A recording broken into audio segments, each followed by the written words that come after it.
नमस्कार सभी को। कैसे हैं आप सभी लोग। रिसेंटली आप सभी को पता चल ही चुका होगा कि एसएससी एमटीएस 2024 का नोटिफिकेशन आ चुका है। और सबसे बड़ी बात है कि इसमें 8,000 से ऊपर पोस्ट आए हैं। जी हाँ, 8,000 से ऊपर। तो जितने भी 10th पास कैंडिडेट है, शुरू हो जाओ तैयारी करने के लिए। और सबसे इंपॉर्टेंट जो इसमें टॉपिक है वो क्या है आपके स्क्रीन पे, जीके और जीएस। अगर आपको ये बात पता नहीं है तो मैं एक बार बस आपको इस चीज की ओर ध्यान दिला दूं कि आपको पता होना चाहिए कि अब सिलेक्शन केवल दो टॉपिक्स पे होती है। एक है जीके जीएस, जो कि इसमें इस वीडियो में मैं डिस्कस करने वाला हूं कि ये एक्चुअल में है क्या। और दूसरा क्या है, इंग्लिश। जी हाँ, इन्हीं दो टॉपिक्स पे सिलेक्शन होता है अब एसएससी एमटीएस के द्वारा। बाकी जो दो सब्जेक्ट है, इंग्लिश और रीजनिंग, सॉरी, मैथ्स और रीजनिंग, वो सिर्फ क्वालिफाइंग इन नेचर है। तो आपको मैथ्स और रीजनिंग के लिए बहुत ज्यादा मेहनत करने की जरूरत नहीं है यहाँ पे। ठीक है, यहाँ पे आपको बहुत ज्यादा मेहनत करने की जरूरत नहीं है। इस वीडियो में इंग्लिश के बारे में बात नहीं करेंगे। इस वीडियो में हमारा जो फोकस होगा वो जीके और जीएस पे होगा। साथ में इसी में करंट अफेयर्स भी आता है तो उस पे भी फोकस रहेगा हमारा। ठीक है, वैकेंसी कितनी आई है? वैकेंसी आई है 8,500 के आसपास वैकेंसी आई है। और आप तैयारी इसी हिसाब से करके चलो कि वैकेंसी और बढ़ेगी। ये वैकेंसी कम नहीं होगी, बढ़ेगी। आप 10,000 का टारगेट लेके चलो, 10,000 के आसपास वैकेंसी आ सकती है और उसी के हिसाब से आप तैयारी करके चलिए। हवलदार और एमटीएस दोनों में बाइफरकेशंस है, उसके डिटेल में यहां जाने की जरूरत नहीं है आपको। ठीक है, वो रिक्वायरमेंट नहीं है इस वीडियो में जानने की। अब जो सबसे इंपॉर्टेंट चीज आता है कि यार जीके जीएस पढ़े कैसे। जीके जीएस पढ़ने के लिए इंपॉर्टेंट क्या है, देखो। सबसे पहले जीके जीएस कितने क्वेश्चंस के आता है ये जानिए। 25 क्वेश्चन आता है। यस। और ये 25 क्वेश्चन आपका फ्यूचर डिसाइड करेगा कि आप सेंट्रल गवर्नमेंट में जॉब करोगे या आपकी तैयारी कंटिन्यू रहेगी। तो इसलिए आपको ये 25 क्वेश्चन में बहुत ज्यादा हार्डवर्क देने की जरूरत है। क्यों? क्योंकि यहाँ पे एक बहुत बड़ा लक फैक्टर भी काम करता है। जी हाँ, मैं आप सभी को बता दूं कि आप कितना भी तैयारी कर लो जीके जीएस करंट अफेयर्स की, यहाँ पे एक लक फैक्टर हमेशा काम करेगा। और इस बात को कोई डिनाई नहीं कर सकता, इस बात को कोई मना नहीं कर सकता। क्योंकि यहाँ पे हमेशा वही चीज उसी को फायदा होता है जो आपने पढ़ा है। और अगर वो टकरा जाए तो आपके लिए सबसे बड़ा अपॉर्चुनिटी क्या है यहाँ पे? सबसे बड़ा अपॉर्चुनिटी आपके लिए कि आप जितना ज्यादा पढ़ सकते हो। यहाँ पे बात क्वांटिटी की आ जाती है, क्वालिटी की बात नहीं आती। मैं एक बार और इस चीज को और अच्छे से समझाता हूं, आप इस बात पे थोड़ा ध्यान दीजिएगा। जैसे मैंने बोला कि आपने 1,000 क्वेश्चंस तैयार किए जीके जीएस के। ठीक है, एक लड़का ए है जिसने 1,000 क्वेश्चंस तैयार किए और दूसरा कैंडिडेट बी है जिसने 3,000 क्वेश्चंस तैयार किए। ठीक है, उसने क्या किया, उसने 3,000 क्वेश्चंस तैयार किए। 3,000 क्वेश्चन तैयार किए। ठीक है, अब अगर ये कोई दूसरा सब्जेक्ट होता तो हम ये बोल सकते हैं कि यहाँ पे इसके पास भले ही प्रैक्टिस ज्यादा है, लेकिन अगर दोनों के टाइप्स बराबर है तो दोनों कहीं ना कहीं इक्विवेलेंट है। ठीक है, लेकिन जीके जीएस के केस में ऐसा नहीं होता है। यहाँ पे क्या होता है कि आप जितना ज्यादा क्वेश्चंस प्रैक्टिस करोगे, वो हर एक क्वेश्चन एक नया क्वेश्चन है। यानी कि वो आपके दिमाग में कहीं ना कहीं बैठ रहा है, फीड हो रहा है। तो द मोर यू प्रैक्टिस, जितना ज्यादा सवाल आप देखोगे, उतने ज्यादा चांसेस है कि एग्जामिनेशन में वो सवाल देख के क्लिक कर जाए। और जैसे ही क्लिक करेगा आपको उसका आंसर मिल जाएगा। ठीक है, तो ये बहुत जरूरी हो जाता है। इसलिए आपको ध्यान में रखना है कि जितना ज्यादा हो सके आप उतने ज्यादा क्वेश्चंस देखो, उतने ज्यादा क्वेश्चंस पढ़ो। अब वो करना कहां से है, कैसे करना है, ये समझिए। सबसे पहले चीज जो यहाँ पे इंपॉर्टेंट चीज है, ये समझो आप। आपको करना क्या है यहाँ पे एक्चुअल में? पहले आपको करना है हिस्ट्री। सिलेबस जानिए क्या है। हिस्ट्री है, ज्योग्राफी है, ज्योग्राफी है। तीसरा क्या है? जनरल साइंस है, जीएस है। चौथा क्या है? पॉलिटी है। पांचवा इकोनॉमिक्स है, इकोनॉमिक्स है। सिक्स क्या है? स्टैटिक जीके है, स्टैटिक जीके है। सातवां अगर मैं ऐड कर दूं, करंट अफेयर्स है। ठीक है, अब यहां पे बहुत गौर से देखिएगा, जो मैं चीजें आपको बताने की कोशिश कर रहा हूं बहुत ध्यान से समझिएगा। आपके बस में क्या बिल्कुल नहीं है? करंट अफेयर्स आपके बस में बिल्कुल भी नहीं है। ये प्योरली लक फैक्टर है। लेकिन इसको कैसे टैकल करना अभी मैं समझाता हूं। इकोनॉमिक्स से बहुत ज्यादा चीजें नहीं आती है तो थोड़ा सा आप इसको इग्नोर मार के चल सकते हो। ठीक है, 2 विकेट डाउन हो गया।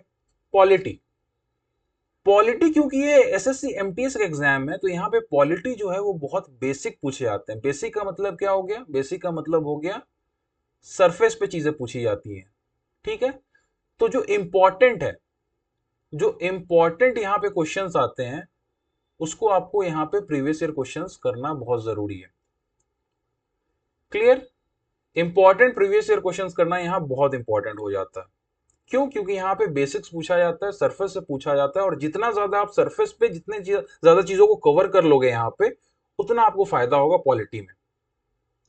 ठीक है, जीएस, जीएस में देखो फिजिक्स, केमिस्ट्री और बायो तीनों इंक्लूडेड है, थोड़ा वास्ट है, लेकिन आपको यहाँ पे भी मैं बोलूंगा कि बेसिक ही करना चाहिए, आउटलाइन ही करना चाहिए, क्योंकि डीप एसएससी एमटीएस में नहीं आने वाला।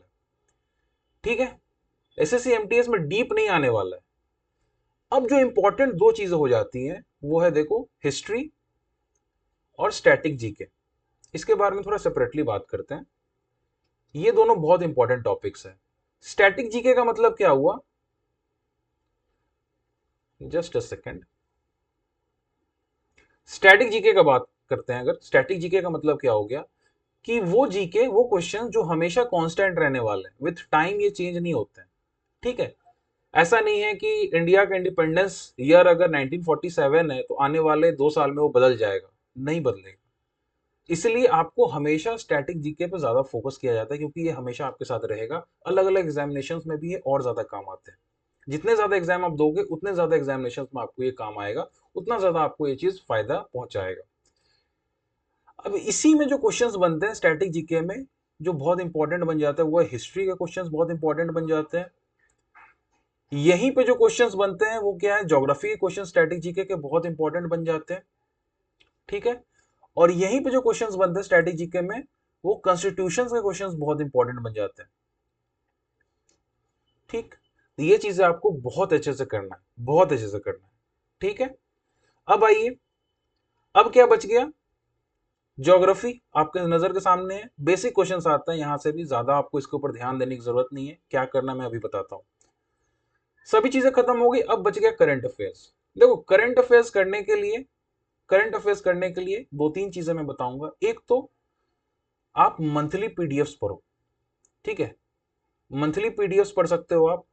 मंथली पीडीएफ्स बहुत सारे जगह से आते हैं, इंडोलोगस के आते हैं। ठीक है, इंडोलोगस के आते हैं, प्रतियोगिता दर्पण के आते हैं। ठीक है, और भी कई सारे हैं, आप किसी के भी पढ़ सकते हैं, क्योंकि मंथली पीडीएफ्स में क्या आता है कि एक महीने में जो भी घटनाएं हुई है, जो इंपॉर्टेंट है एग्जाम के नजरिए से, एसएससी परमार करके एक चैनल है, वहां से भी आप देख सकते हो, ये चीजें आपको मिलेंगी। ये सारी चीजें वहां से आप लोग ले जाओ, जितना ज्यादा हो सकता है उतना ज्यादा करो। ठीक है, उतना फायदा पहुंचेगा आपको। लेकिन एक जगह को फॉलो करना, ऐसा मत करना कि इंडोलोगस किया, फिर प्रतियोगिता दर्पण भी देख लिया, एसएससी परमार भी देख लिया, और भी जो भी है इंपॉर्टेंट है, जो भी स्टडी आईक्यू देख लिया, कोई भी एक देखिए, उसको बाई हार्ट फॉलो करिए, फायदा पहुंचेगा आपको। ठीक है, और ये ऐसे नहीं बता रहा हूं मैं, ये देखा हुआ चीज है, ये खुद किया हुआ चीज है। सामने से स्टूडेंट्स ने ये चीज बताया है, कैंडिडेट्स ने खुद आके बताया कि उनको इन चीजों से फायदा हुआ है। ठीक है, मंथली पीडीएफ हो गए, पहली चीज। दूसरा क्या आता है? 5-6 मंथ्स के जो मैगजीन्स आते हैं, मैगजीन्स आते हैं, ये भी आपको देखना पड़ेगा। तो करंट अफेयर्स बहुत इंपॉर्टेंट है, क्योंकि सवाल यहाँ से बहुत बनते हैं। रिसेंट में सवाल बहुत बनने लगे हैं, क्योंकि यहाँ से जो इंपॉर्टेंट चीज है वो क्या है? स्पोर्ट्स से पूछा जाता है। आपसे स्पोर्ट्स से पूछ देगा, आपसे न्यूज से पूछ देगा, अभी रिसेंट में क्या न्यूज चल रहा है। ठीक है, जैसे स्पेशली अभी लोकसभा का इलेक्शन चला है, कौन नया मिनिस्टर बना, कौन सी मिनिस्ट्री किसको पोर्टफोलियो मिली, ये सब इंपॉर्टेंट हो जाता है। ठीक है, और ये सारी चीजें माइंड यू आपको 4 महीने के अंदर में करना है। एग्जामिनेशन कब होंगे?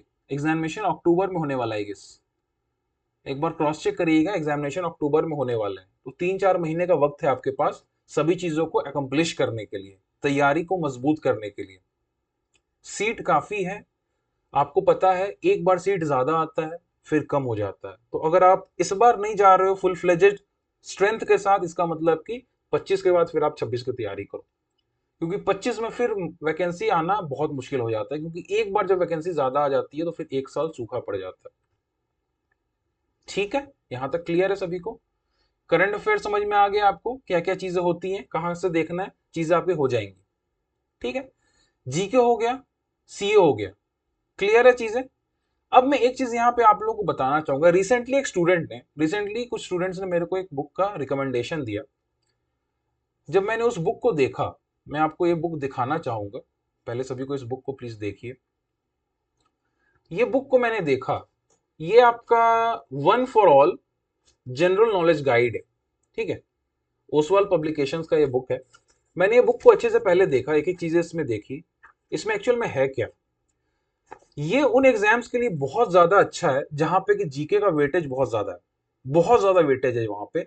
उससे फायदा क्या है कि एक ही जगह पे आपको देखो, एक ही जगह पे जब मैंने ये बुक को देखा तो मुझे यहां पे दिखा कि एक ही जगह पे कंटेंट में आपको दिखेगा कि हिस्ट्री, ज्योग्राफी, पॉलिटी, इकोनॉमी सारे एक साथ है, ठीक है। और पिछले जितने प्रीवियस ईयर के क्वेश्चंस है वो सारी थियरी के बाद दी हुई है। इसमें थियरी के बाद सारी चीजें दी हुई है, यहां से दिखेगा नहीं, कोई दिक्कत नहीं है।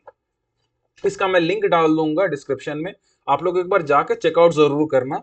इस बुक को चेकआउट जरूर करना, जरूरत पड़े तो कहीं से और भी रिव्यू लेना, बट एक बार चेकआउट जरूर करना ये बुक को, क्योंकि इसमें मैंने देखा है कि सॉल्यूशंस भी प्रोवाइडेड है, ठीक है। सॉल्यूशन प्रोवाइड किए गए हैं, अच्छे से एक्सप्लेनेशन दिया गया है चीजों का कि क्या एक्चुअल में रीजन है। जीके के बुक्स में क्या होता है जनरली, आप देखोगे कि आपका एक वन लाइनर आंसर दे दिया जाता है, हाँ ये है, बात खत्म। बट इसमें मैंने देखा कि सॉल्यूशंस में चीजों को अच्छे से बारीकी से प्रोवाइड किया गया है, ठीक है। और जो सबसे इंपॉर्टेंट है किसी भी बुक के लिए वो है एरर फ्री होना, ठीक है। तो ये इस बुक में है, मैंने देखा ये चीज खुद से, मैंने ट्राई किया, पढ़ा इसको, कुछ चीजों को मैंने, ऑब्वियसली बात है पूरा बुक तो मैं पढ़ नहीं सकता अभी, बट मैंने कुछ इंपॉर्टेंट चीजों को देखा and I really felt this is a very good book recommended by few students of mind. कुछ स्टूडेंट्स ने बहुत सारे बुक्स को बताया था, बट मुझे जब ये मैंने पढ़ा तो मुझे सबसे बेस्ट लगा। तो यू शुड गो, इसका लिंक मैं डाल दूंगा, एक बार देखिए। और अगर परचेज करना है तो आप परचेज कर सकते हो। ये ऐसे एग्जामिनेशन के लिए बहुत हेल्पफुल रहेगा जहां पे कि जीए जीएस का इंपॉर्टेंस बहुत ज्यादा है। आपको पता है एमटीएस में जीए जीएस पे सिलेक्शन हो रहा है, ठीक है। तो मिला जुला के सभी एस्पेक्ट्स को मैंने कवर कर दिया आपके लिए, और बुक भी बता दिया आपको, रिकमेंड भी कर दिया कि कौन सा बुक मुझे सही लग रहा है अभी के टाइम में, ठीक है। ओसवाल बुक्स है, जाके आप चेकआउट कर सकते हो। यहाँ पे सारी चीजें क्लियर हो गई, स्टैटिक जीके क्लियर कर दिया, ज्योग्राफी भी स्टैटिक जीके में ही कहीं ना कहीं पार्ट आ जाता है, रिसेंट में आपको कुछ एक्स्ट्रा दिखता नहीं है, ठीक है। तो कोशिश करिए कि आप लोग इस चीज को और ज्यादा से ज्यादा फैलाओ, जितने लोग तैयारी करने वाले हैं उन तक ये वीडियो पहुंचाइए। और अगर उन तक ये वीडियो पहुंच जाती है तो उन्हें लाइक करने को भी बोलिए, चैनल को सब्सक्राइब करने को भी बोलिए, क्योंकि जेन्युइन चैनल्स को अगर आप लोग सपोर्ट करोगे तभी आपको सही कंटेंट इन फ्यूचर हमेशा अच्छा मिलता रहेगा, है कि नहीं। शेयर करिए वीडियो को, चैनल को सब्सक्राइब करिए, वीडियो को लाइक जरूर करिए। आपको बस इतना एफर्ट मारना है, वो सामने में जो लाइक बटन है उसको दबा दीजिए, जिससे कि हमें भी थोड़ा सा मोटिवेशन मिले कि इतने पसीने में बैठ के जब वीडियो बनाते हैं आप लोग के लिए, एफर्ट मारते तो थोड़ा सा उसका प्रोत्साहन हमें भी मिले, देखने को मिले, ठीक है। चलिए फिर अगले वीडियो में मिलेंगे एक नए टॉपिक के साथ, तब तक के लिए गुड बाय, जय हिंद।